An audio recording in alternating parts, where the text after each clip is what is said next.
Morning. Wanted to come to you and have a little talk with y'all. Um, there's been some things happen that I think is something very good for people to hear. Um, what I'm talking about is if you trust somebody to take your horse to them for them to train and ride your horse, I think you might ought to trust what they say, what they tell you about your horse. Uh, for instance, a horse been at a trainer's for 3 months, and the horse has been ridden and ridden and ridden and ridden and ridden some more. The trainer says, you know, I think if I was you, I'd sell this horse. And you decide you know more and you don't. You might ought to listen to the trainer. He's been living with the horse for 2 or 3 months. He knows exactly what the horse is. Now, I know we all want what we want in a horse. We all want this pretty color. And I'm a color guy too. What I am more than anything is a good horse, despite his color. Okay? Look, you need to listen. If your farrier tells you, if he's sitting there working on your horse's feet and he says, look, this thing is not going to be sound enough to do what you're wanting to do, you might need to consider getting you another horse. Don't discount him off. If you want a second opinion, go get it. I'm all for second opinions. Just because a farrier says it sure don't mean it's right. But if 2 or 3 farriers tell you that, there might be something to it. Same way with me as a trainer. If I tell you you might ought to sell that horse, take that horse, go get you a second opinion. Because who am I? Me and that horse may not gee-haw. We just might not be getting along. Take it to another trainer, ask them what they think. But don't discount what they say. Listen to them. Do your own due diligence on it. Here's your problem. Nobody wants to do their own due diligence. Nobody wants to put forth the effort to find out exactly what they got. And it seems to me like nobody wants to get better. I've said it once, and I've done a video on it here just a few months ago. It kind of pertained to this very thing when I said that I can't make a silk purse out of a sow's ear. If your horse isn't a trail horse, he isn't a trail horse. It don't matter what a trainer does to it. It don't matter what I do to it. If he is not going to be a safe, reliable partner, you might need to do something. You might need to do something. Look, yeah, he's pretty. Yeah, it's the prettiest color. I mean, it's just, everything's just great about this horse, other than he sucks. Other than he sucks. Other than he's going to put you in the hospital. Not today, not tomorrow. It's just a matter of fact of when. I know of horses that have left trainers and they've rode them for 2 months. And the next thing you know, they're in the hospital. And the trainer's sitting there saying, I told you you need to get rid of him. So, and it don't matter if the horses go back to those trainers. It's going to be the same deal. It's going to be the same deal. What I love is for people that don't deal with horses on a day-to-day basis, that know a lot more than the people who do deal with them on a day-to-day basis. That's the same difference as me getting on here telling you what show horse people need to be doing with their show horses. I really don't care what they do with their show horses. All I care about is my business. and my business is trail horses. But whenever I say something about a trail horse, I do know what I'm talking about because we've got them all over the United States, and everybody's happy with them. But what I'm trying to tell you is, don't discount somebody that's doing this on a daily basis. You obviously think a lot of your trainer, you think a lot of your farrier, you think a lot of your vet, or you wouldn't be taking your horses to them.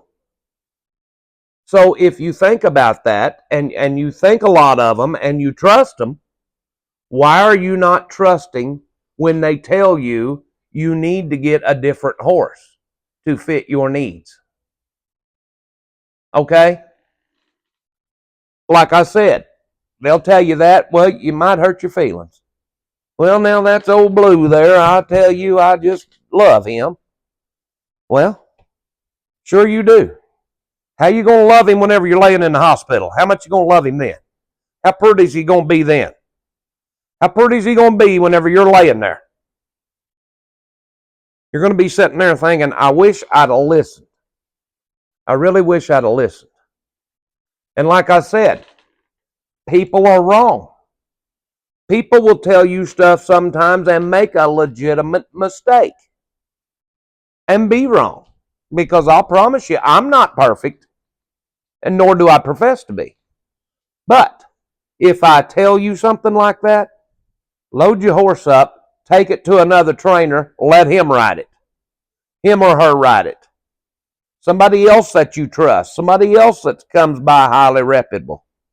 Let them ride that horse and see what they've got to tell you. Who knows? The one trainer could have been wrong.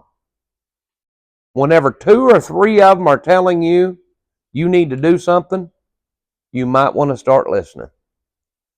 These are just some of the things that are happening that we've had contact with. And I just wanted to come on here and put this up and give y'all something to think about. You know, watch your horses. When your horse is rude, when his head's up, he's bug-eyed, he's constantly in a knot, especially when you first get on him. When you first get on him, he's just right here. And you've got to sit here every single time and kind of bend him around and get his attention and almost go through the breaking process every time you get on him. Once you get that done and you get him softened up, he'll probably be all right. Who wants to deal with that the rest of your life? Because it's always in the back of your mind when you get on there. He can do something.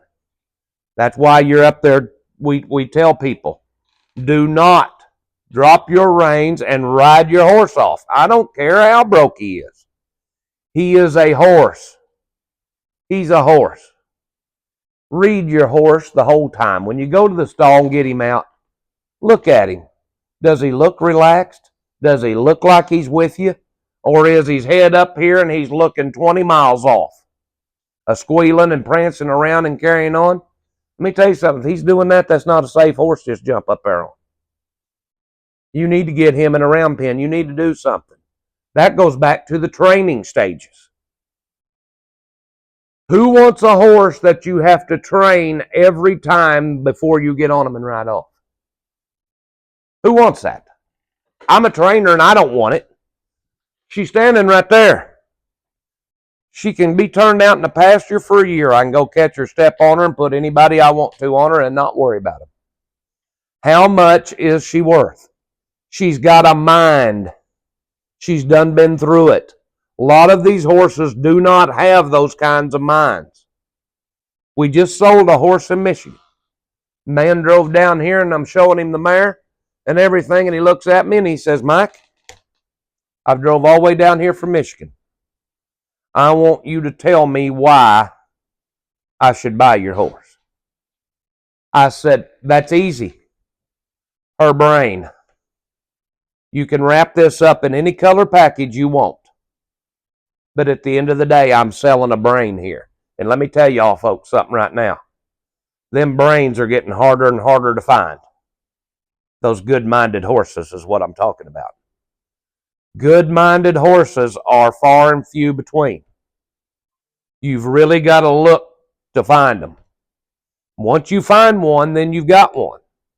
I'm fortunate. I've had horses all my life. That's the best one I've ever had right here behind me. Because anybody can step on her and ride her off after a 1 year, 2 years off. It don't matter. You don't have to train her again. You saddle her up and you get on her. Now, do I drop my reins and walk off on her after she's been off that long? No. Want to know why? Because I'm not stupid. I check her out. I read her all the time. But I'm 95% sure all I got to do is throw my leg over and ride her off. Because she's not going to do nothing stupid. So it's called building a relationship with your horse. It's called being a horseman or a horsewoman. We have some clients of ours. I'll just say her name, Terry Redmond. She goes on a trail ride with us. Watch her. She ain't sitting around far drinking coffee. She's over there getting her horse saddled up, and she'll take off on a little low ride by herself before we ever get ready to go. She's done got the horse's mind to her. She's making sure she's got the horse's mind. She's taking care of herself. Lori Reed ain't too good to do the same thing. Lori's always over there bending, moving, doing stuff to their horses. I love to see that because those girls are horsewomen. They're paying attention to what they're riding. And that's what we want everybody else to do. That's been the purpose of the YouTube channel. That's been the purpose of the Patreon page and the purpose of everything we've done. We have tried to help people. But in order to help people, people need to listen. They need to listen. And don't take offense. Look, these horses are not your dog. They're not your dog.